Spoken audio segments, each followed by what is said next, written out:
Praise the lord. ఈరోజు దేవుని వాక్యం సమూయేలు మొదటి గ్రంథము 3వ అధ్యాయం 13వ వచనం.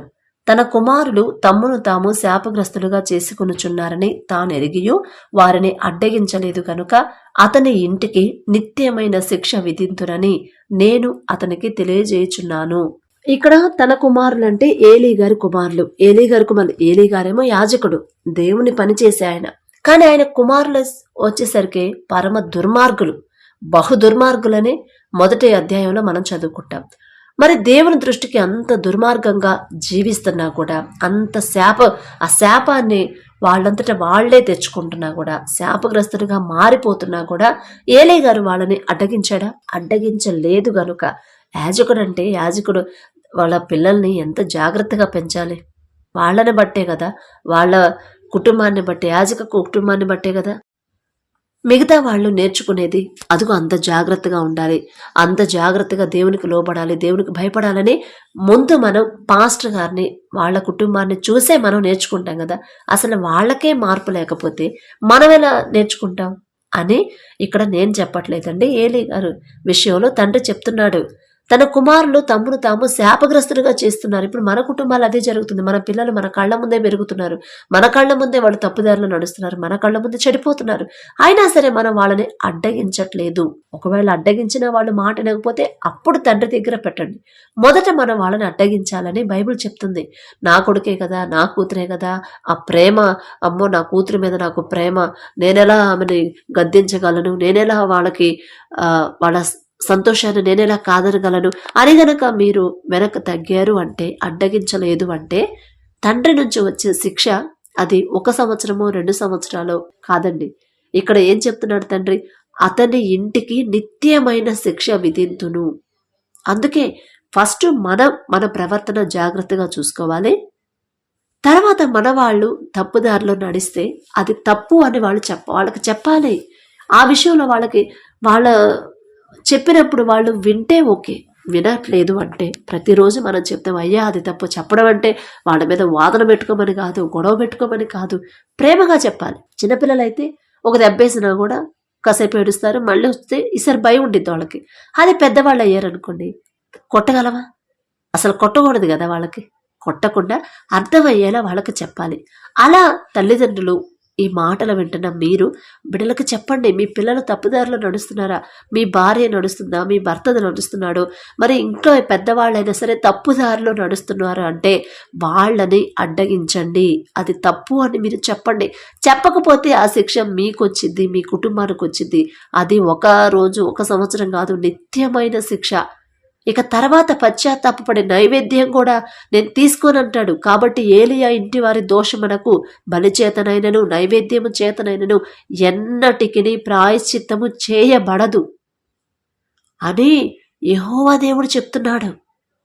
ఒకవేళ మీరు మీ కళ్ళ ముందే మీ వాళ్ళు చెడిపోతున్నా కూడా వాళ్ళని అడ్డగించకుండా అలాగా చూస్తూ ఉండిపోయి చివరికి వాళ్ళని అడ్డగించాల్సిన టైంలో వాళ్ళని అడ్డగించకుండా ఇక వాళ్ళంతా శాపగ్రస్తం అంతా అయిపోయిన తర్వాత, శాపగ్రస్తులు పూర్తిగా దుర్మార్గులుగా మారిపోయిన తర్వాత అప్పుడు ఒకవేళ ప్రార్థన చేస్తారేమో, అప్పుడు మీరు పశ్చాత్తాపడతారేమో, అప్పుడు నాకు బలి అర్పిస్తారేమో, అప్పుడు బలి అర్పించినా నేను పట్టించుకోను, ఎన్నటికి ప్రాయశ్చిత్తం చేయను అని తండ్రి చెప్తున్నాడు. అందుకే బాల్యంలో ఉన్నప్పటి నుంచే, చిన్నపిల్లలుగా ఉన్నప్పటి నుంచే దేవునికి భయభక్తులు కలిగి ఎలా జీవించాలో బిడ్డలకు నేర్పించమని తండ్రి చెప్పాడు.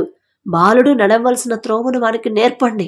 వాళ్ళు పెద్దవాడినప్పుడు చిన్నప్పటి నుంచి మనం నేర్పించిన దాన్ని బట్టి పిల్లలు పెరిగిన తర్వాత కూడా అదే దారిలో నడుస్తారు. ఒకవేళ మధ్యలో యవనస్తులుగా ఉన్నప్పుడు ఆ ఫ్రెండ్షిప్లో పడిపోయి జారిపోయినా కూడా మళ్ళీ తండ్రి మాటలు ఖచ్చితంగా గుర్తొస్తాయి. తండ్రి పట్టుకుంటాడు. ఎందుకంటే చిన్నప్పుడు వాళ్ళకి తెలిసి తెలియకుండా చేసిన ప్రార్థన కూడా తండ్రి చాలా సీరియస్గా తీసుకుంటాడు. ఆ ప్రార్థన తండ్రి దగ్గర ఉండిద్ది కాబట్టి ఖచ్చితంగా వాళ్ళని లోకంలో పడనివ్వడు, పట్టుకుంటాడు ఏదో ఒక సందర్భంలో. అందుకే బాల్యంలో ఉన్నప్పటి నుంచే పిల్లల్ని జాగ్రత్తగా పెంచండి. ఇప్పుడు చాలామంది పిల్లలు మాటినట్లేదని బాధే కదా. మరి పిల్లలు వయసు వచ్చారు, ఇప్పుడు మన కడుపును పుట్టిన పిల్లలు మన మాట వినకపోతే మనకి ఎంత బాధ ఉండిద్ది. కానీ ఆ బాధ రావడానికి కారణం మనమే కదా. దానికి కారణం ఎవరు? మనమే. చిన్నప్పుడు వాళ్ళని గద్దించాలి, వాళ్ళని గద్దించలేదు. మన అమ్మమ్మల తాతయ్యల కాలంలో అయితే కొట్టేవాళ్ళు. అసలు ఎంత పటా పటా పటా పటా 5-6 దెబ్బలు పడాల్సిందే. ఏదైనా తప్పు చేసినా, తప్పు మాట్లాడినా, తప్పుడు పని చేసినా కూడా పటపట పటపట కొట్టేవాళ్ళు. కాసేపు ఉన్నాక దగ్గర తీసుకునేవాళ్ళు మళ్ళీ. అది కాదు కదమ్మా, మరి ఆ పని చేయకూడదు కదా, తప్పు కదా అని కొట్టినప్పుడు ఆ భయం ఉండేది. దగ్గరకు తీసుకున్నప్పుడు మళ్ళీ ప్రేమ కలిగేది అమ్మానాన్న మీద. అప్పుడు వాళ్ళు ఆలోచించుకునేవాళ్ళు. కానీ ఇప్పుడు అలా లేదు. మనం కొట్టట్లేదు, స్కూల్లో అసలు ఒక్క మాట కూడా అనివ్వట్లేదు, ఎవ్వరూ భయం పెట్టట్లేదు. ఇక స్వేచ్ఛ, పిల్లలకి స్వేచ్ఛ ఇచ్చేశారు. దానివల్ల తర్వాత ఏడ్చేదెవరు, బాధపడేదెవరు? మనమే బాధపడాలి. గుర్తుంచుకోండి, ఇక్కడ ఏలీ గారు యాజకుడు, అంత గొప్ప యాజకుడు అయ్యుండి దేవుని పని చేస్తా కూడా వాళ్ళ పిల్లలని సరైన దారిలో నడిపించలేదు, వారిని అడ్డగించలేదు. వాళ్ళు శాపగ్రస్తులుగా మారిపోతున్నారు. అయ్యో, ఎందుకు ఇలాంటి దుర్మార్గమైన పనులు చేసి దేవుని నుండి శాపాన్ని తెచ్చుకుంటున్నారు అని వాళ్ళని అడ్డగించలేదు. కాబట్టి ఏలీ, నువ్వు చూస్తున్నావు, నీ పిల్లలు ఎంత దుర్మార్గంగా ఉంటున్నారు, నీ కుమారులు నాకు ఎంత వ్యతిరేకంగా ఉంటున్నారు, ఎంత శాపగ్రస్తంగా జీవిస్తున్నారు, అంత భయంకరమైన పాపంలో ఉన్నా కూడా నువ్వెందుకు వాళ్ళని అడ్డగించలేదు? అందుకని చెప్పాల్సిన బాధ్యత నీకుంది, వాళ్ళని అడ్డగించాల్సిన బాధ్యత నీకుంది. అయినా సరే నీ బాధ్యత నువ్వు నెరవేర్తించలేదు. కాబట్టి వాళ్లకు నేను నిత్యమైన శిక్ష, వాళ్ళకే కాదు నీకు కూడా, అతని ఇంటికి అంటే ఏలీ గారింటికి నిత్యమైన శిక్ష విధింతునని సమూయేలు గారితో చెప్తాడు కదా తండ్రి.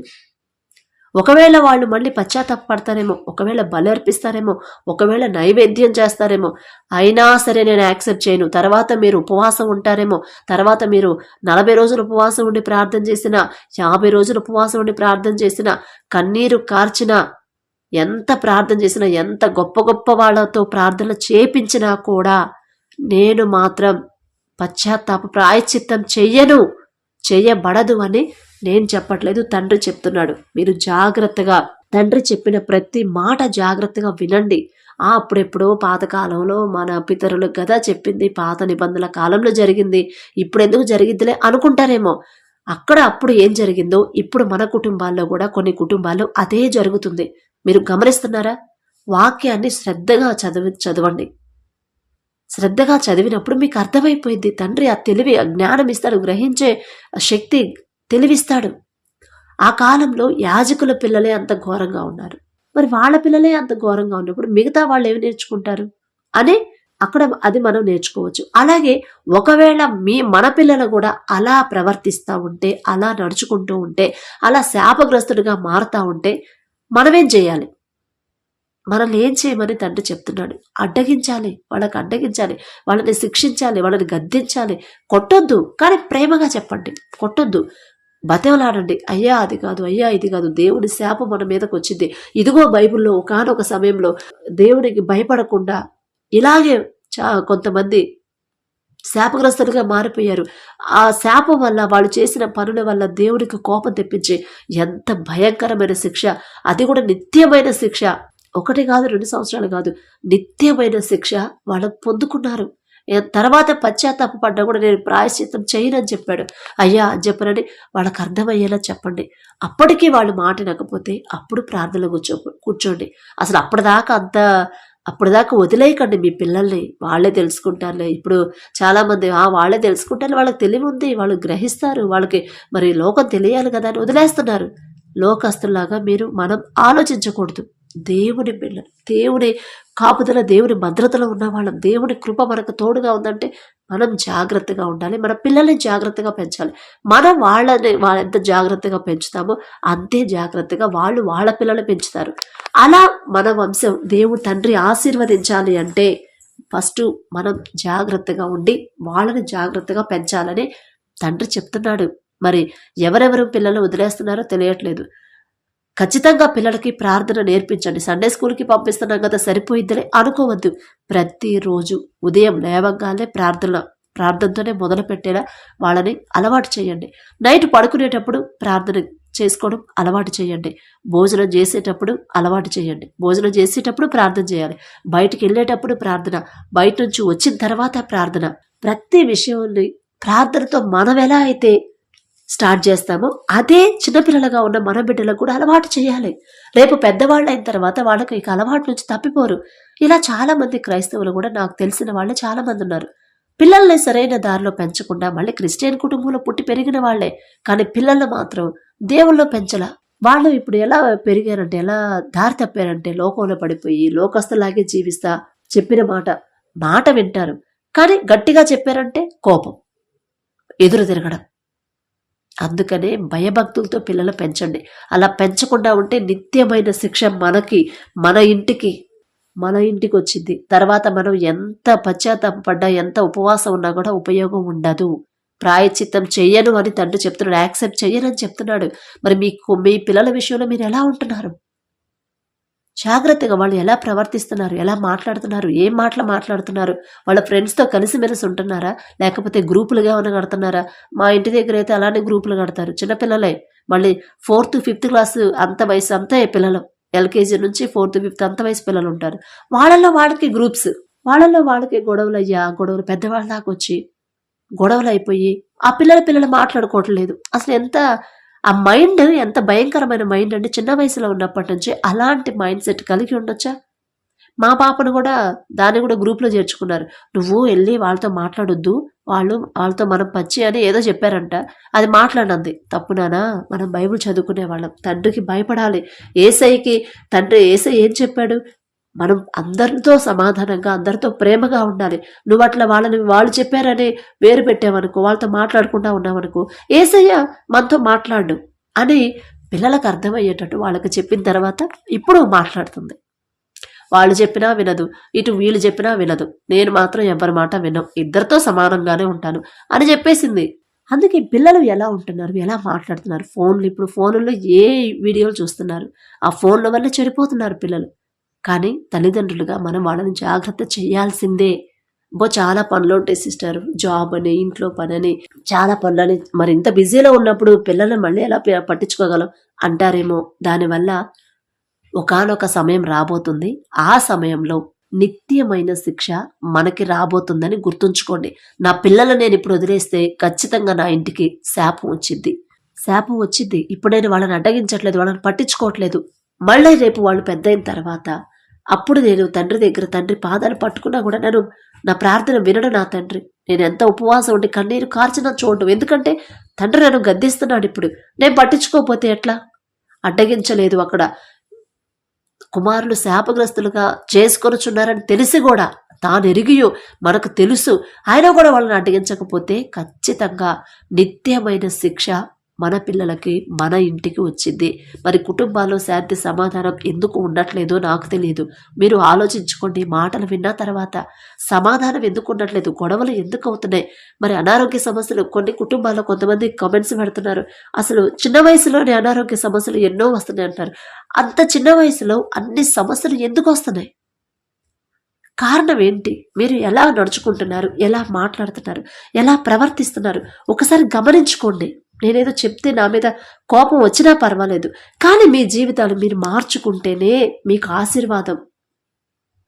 మన తప్పు మనం తెలుసుకొని పశ్చాత్తాపపడాలి. ఇప్పటిదాకా ఒకవేళ పిల్లలు పట్టించుకోకపోతే ఇప్పటి నుంచైనా పట్టించుకోండి. సండే స్కూల్కి పంపిస్తున్నాము సరిపోయిద్దిలే అని అంతటితో తృప్తి పడొద్దు. దావీదు గారిని వాళ్ళ అమ్మ ఎంత జాగ్రత్తగా పెంచింది, యోసేపుని ఎంత జాగ్రత్తగా పెంచి దేవుడు తండ్రి చేసిన అద్భుత కార్యాలు వాళ్ళకు చెప్తా ఎంత గొప్ప ప్రవక్తలు చేశారు. పిల్లల్ని చిన్నప్పటి నుంచే అందుకే తండ్రి రాపించి పెట్టింది. అందుకే బాల్యంలో బాలుడు నడవలసిన త్రోవను మనకి నేర్పండి. మనం నేర్పించాలి వాళ్ళకి. నేర్పించకపోతే ఏమైతే శాపగ్రస్తులుగా మారిపోతారు. ఎందుకు మారిపోతారంటే బాల్యంలో ఉన్నప్పటి నుంచే. నీ బాల్య దినములందే నీ సృష్టికర్తను స్మరణకు తెచ్చుకును. ఒక సృష్టికర్త ఉన్నాడని, ఆయన ఎంత గొప్ప శక్తిగల తండ్రిని, మనకి ఏది అవసరమైనా తండ్రి మాత్రమే ఇవ్వగలడని, అవన్నీ ఒకానొక సమయంలో చిన్నపిల్లలుగా ఉన్నప్పుడు కూడా దేవుడి మీద ఆధారపడితే వాళ్ళకి ఎలా తండ్రి సహాయం చేశాడు, ఎలా తోడుగా ఉండి ఎన్ని ఆపదలు వచ్చినా ఎలా తప్పించాడు, అవన్నీ వాళ్ళకి సండే స్కూల్లో చెప్తారు కదా అని మీరు అనుకోవద్దు. తల్లిదండ్రులుగా మనం కూడా వాళ్ళకి నేర్పించాలి. వాళ్ళకి సమయం తీసుకోవాలి. వాళ్ళు ఏ ఫోన్లు చూస్తున్నారు, ఎవరితో మాట్లాడుతున్నారు, ఎక్కడ గ్రూపులు కడుతున్నారు గమనించకపోతే ఒకానొక సమయం రానే వచ్చింది. ఆ సమయంలో ఖచ్చితంగా నిత్యమైన శిక్ష. ఇక ఇంట్లో సమాధానం లేకుండా ఇక చెడుదారిలో తప్పుదారిలో నడుస్తున్నారు. ఇప్పుడు చాలా మంది నా కొడుకు మాట వినట్లేదు, ప్రార్థన చేయమని చెప్తున్నారు. వాళ్ళు వయసులో చిన్నప్పుడు ఉన్నప్పటి నుంచి మరి మీరు పట్టించుకున్నారో లేదో నాకైతే తెలియదు. తండ్రికి తెలుసు. ఇప్పుడు ఆ బాధ మనం ఎందుకు పడుతున్నామంటే చిన్నప్పుడు వాళ్ళని గద్దించలేదు, అడ్డగించలేదు. అందుకే ఇప్పుడు ఆ నిత్యమైన ఆ శిక్ష మనకు వచ్చింది. కాబట్టి జాగ్రత్తగా ఉండండి. పిల్లల విషయంలో జాగ్రత్తగా ఉండండి. చిన్నప్పటి నుంచే వాళ్ళని దేవునికి దగ్గర చేయండి. ప్రార్థన చేయడం అలవాటు చేయండి. లోకాన్ని ఫాలో అవ్వడం నేర్పించొద్దు. లోక ఫ్యాషన్లకు దూరంగా ఉంచండి. దేవునికి ఇష్టంగా ఎలా జీవించాలి, దావీదు ఎలా జీవించాడు, యోసేపు ఎలా జీవించాడు, దానియేలు గారు, ప్రతి ఒక్కరిని గుర్తు చేస్తా. వాళ్ళకి స్టోరీలు పడుకునేటప్పుడు మంచిగా ఒక స్టోరీ చెప్తా. వాళ్ళకి దేవుని గొప్పతనం, అంత చేసాడమ్మ తండ్రి, అంత గొప్పవాడు మన తండ్రి. నీకు ఇప్పుడు చదువు రావట్లేదు, నాకు అర్థం కావట్లేదు అంటున్నావు కదా, దేవుని దగ్గర అడుగు, మోకాళ్ళ మీద కూర్చో, తండ్రిని అడుగు, ఖచ్చితంగా నీకు అర్థం చేసుకునే జ్ఞానం, తెలివి తండ్రి ఇస్తాడు అని మీరు చెప్పండి. మన ఇంట్లో వాళ్ళు దారి తప్పిపోతుంటే మనం చూస్తూ ఉండకూడదు. మనకు తెలుసు వాళ్ళు దారి తప్పిపోతున్నారు. ఒకానొక సమయంలో నా భర్త కూడా దారి తప్పి వేరే దారిలో నడుస్తూ ఉన్నాడు. నేను ఊరుకోను. అది తప్పు అన్నప్పుడు వాళ్ళు నన్ను ఎంత తిట్టుకున్నా, ద్వేషించినా పర్వాలేదు, అది మాత్రం తప్పు అని చెప్పాల్సిందే. అలా చెప్పబట్టే ఒకానొక సమయంలో నేను దూరం అయిపోయాను. దూరం చేసుకున్నాడు, వదిలేశాడు. అయినా పర్వాలేదు. వాళ్ళ తప్పు వాళ్ళు తెలుసుకునే తండ్రి నాకున్నాడు. తెలుసుకునే అవకాశం, ఆ మనసు ఇవ్వగల తండ్రి నాకున్నాడు. ఆ మనసు మార్చగల తండ్రి నాకున్నాడు. వాళ్ళు తప్పు నా కళ్ళ ముందు తప్పు చేస్తుంటే నేను ఎలా వదిలేస్తాను? నా ఇంట్లో వాళ్ళు తప్పు చేస్తుంటే, మళ్ళీ క్రిస్టియన్సే కానీ బైబిల్కి విరుద్ధంగా జీవించారు ఒకానొక సమయంలో నా ఇంట్లో వాళ్ళు. దేవుని సహాయం అడిగాను. అయ్యా నేను చెప్తే వాళ్ళు వినరు, నేను చెప్తే వాళ్ళు భయపడరు, వాళ్ళకి అర్థం కాదు, కానీ మీరు చెప్తే ఖచ్చితంగా వాళ్ళు వింటారు. నా కుటుంబం చెడిపోతుంది, నా కుటుంబం దారి తప్పిపోతుంది, నా కుటుంబం శాపగ్రస్తం అయిపోతుంది, ఆ పరిస్థితి నాకు రానివ్వద్దు. నా వల్ల అయితే కాదు, కానీ మీరు నాకు తోడుగా ఉండి నా కుటుంబాన్ని కట్టండి, అర్థం చేసుకునే మనసు వాళ్ళకి ఇవ్వండి, వారిని సరైన దారిలో నడిపించండి, మీకు భయపడేలా వాళ్ళు జీవించేలా మీ కృప అనుగ్రహించండి అని తండ్రికి మొరపెడతా. తండ్రికి ఆ మనసు నాకు ఇచ్చాడు తండ్రి ఇచ్చిన మనసేనండి. ఆ మాట తండ్రికి ప్రార్థన చేసుకుంటా వీళ్ళకి చెప్పడం, ప్రార్థన చేసుకుంటూ వీళ్ళకి చెప్పడం. చెప్పినప్పుడల్లా ఇద్దరికి గొడవ. అది తప్పండి, అలా చేయకూడదని చెప్పినప్పుడల్లా గొడవ. ఆహా నీకు ఒక్కదానికి తెలుసా, ఇక అట్లా. అయినా సరే పర్వాలేదు. అలా గొడవైనప్పుడల్లా ఏదో ఒక సమస్య, అనారోగ్య సమస్యలు కలగడం. అవన్నీ తండ్రి ఆ శాపాన్ని మొత్తం తీసేసాడండి దేవుని కృపను బట్టి. ఎందుకంటే వాళ్ళు మనకు తెలియదు, పెళ్ళైన తర్వాతే కదా వాళ్ళెవరో మనకు తెలిసేది. నా ఇంట్లో మాత్రం ఇప్పుడు అమ్మా నాన్న దగ్గర ఉన్నప్పుడు మాత్రం ఖచ్చితంగా తప్పుదారిలో నడుస్తున్నారంటే ఊరుకోము. అసలు కళ్ళ ముందు ఎవరైనా అట్లా నడుస్తుంటే ఖచ్చితంగా గద్దిస్తాం. వాళ్ళు తిట్టుకొని ఏమైనా చేసుకొని, వాళ్ళు మాట్లాడకపోయినా పర్వాలేదు, వాళ్ళు చేసిన తప్పు వాళ్ళు గ్రహించాలి, తప్పు తెలుసుకోవాలి, పశ్చాత్తాపపడాలి, అంతే. అదే తండ్రి చెప్తుంది. ఇప్పుడు మన ఇంట్లో వాళ్లే కదా, మన సొంత వాళ్లే కదా, వాళ్ళకెలా చెప్పగలం, వాళ్ళ మనసు ఎలా బాధ పెట్టగలం అని గనక మనం వాళ్ళని అడ్డగించలేదు అంటే ఖచ్చితంగా మన ఇంటికి నిత్యమైన శిక్ష. ఇంత భయంకరమైన ఆర్థిక సమస్యలైనా, అప్పుల సమస్యలైనా, అనారోగ్య సమస్యలైనా ఎందుకు వస్తున్నాయి అంటే ఇందుకే. తప్పు చేసేటప్పుడు అది తప్పు అని అడ్డగించట్లేదు, మన మాట వినట్లేదు. అయ్యా మీరు చెప్పిన మాట చొప్పున వాళ్ళని గద్దిస్తున్నాను, చెప్తున్నా కూడా నా మాట వినట్లేదు అయ్యా, నా మాట అయితే వినరు, కానీ మీరు చెప్తే ఖచ్చితంగా వింటారు, మీరే నాకు తోడుగా ఉండండి అని తండ్రి సహాయం అడిగితే ఖచ్చితంగా తండ్రి సహాయం చేస్తాడు.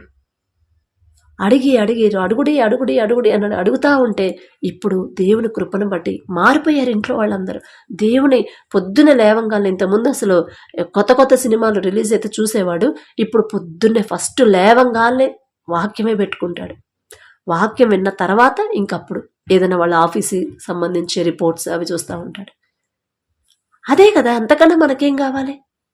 ఆ ఆశ మనలో ఉంటే ఖచ్చితంగా ఆశకి తగ్గ ఆ ఆసక్తిని తండ్రి ఇస్తాడు, సహాయం తండ్రి చేస్తాడు. కానీ అడ్డగించలేదు ఏలీ గారు, అడ్డగించలేదు. అందుకే ఎంత భయంకరమైన శిక్ష. ఆయన అంత యాజకుడు అయ్యుండి కూడా వెనక్కి పడిపోతాడు కదా. మరణం ఎంత భయంకరమైన మరణం. వాళ్ళ కుమారులు చనిపోతారు, కోడలికి ఎంత భయంకరంగా కాన్పోయిద్ది మనందరికీ తెలుసు. అందుకే భయపడి దేవునికి భయపడండి, ఎవ్వరికి భయపడక్కర్లేదు, లోబడండి, అందరితో సమాధానంగా ఉండండి. అయినా సరే మనకి విరోధంగా ఉన్నారంటే వాళ్ళ గురించి ప్రార్థన చేయాలి. అదే తండ్రి కోరుకునేది. కాబట్టి అటువంటి మనసు, అటువంటి ధైర్యం ఇవ్వమని తండ్రిని అడుగుదాం. దయచేసి అందరు కళ్ళు మూసుకోండి. కృపగల దేవా మీకే స్తోత్రం, రాజాతి రాజా మీకే స్తోత్రం, దేవాతి దేవా మీకే స్తోత్రం నా తండ్రి. మరి మా గృహాల్లో నా ప్రభా బిడ్డలు దారి తప్పిపోతున్నా కూడా మేము అడ్డగించట్లేదేమో నా తండ్రి. నా పిల్లలే కదా, అమ్మో నా పిల్లలు బాధపడతారేమో, నా పిల్లల హృదయం నొచ్చుకునిద్దేమో, నా పిల్లలు బాధపడితే నేను చూడలేను అని ప్రభా ఒకవేళ మేము వెనకడగేస్తున్నామేమో, అందుకనే నా తండ్రి మమ్మల్ని గద్దిస్తున్నారు. అమ్మా ఇదిగో బాల్యంలో ఉన్నప్పటి నుంచే బిడ్డలను గద్దించండి, సరైన దారిలో నడిపించండి, అడ్డగించండి వాళ్ళు తప్పుదారిలో నడిస్తే, లేకపోతే ఇదిగో వాళ్ళ ఇంటికి మీ ఇంటికి నిత్యమైన శిక్ష వచ్చిందని ప్రభా మమ్మల్ని మరొకసారి ప్రభా మమ్మల్ని గద్దించి హెచ్చరిస్తున్న దేవా మీకే స్తోత్రం. మరి అటువంటి హృదయాన్ని మాకు అనుగ్రహించండి. నా పిల్లలు దారి తప్పకూడదు, సరైన దారిలో నడిపించాలి. నా పిల్లలు బాధపడినా సరే వారిని సరైన దారిలో నడిపించాలి అనే హృదయాన్ని ప్రభా ప్రతి ఒక్కరికి అనుగ్రహించమని అడిగే అర్హత పొందుకునే అర్హత లేని వాళ్ళం అయినా సరే యేసు నామములో అడుగుచున్నాము తండ్రి, ఆమేన్.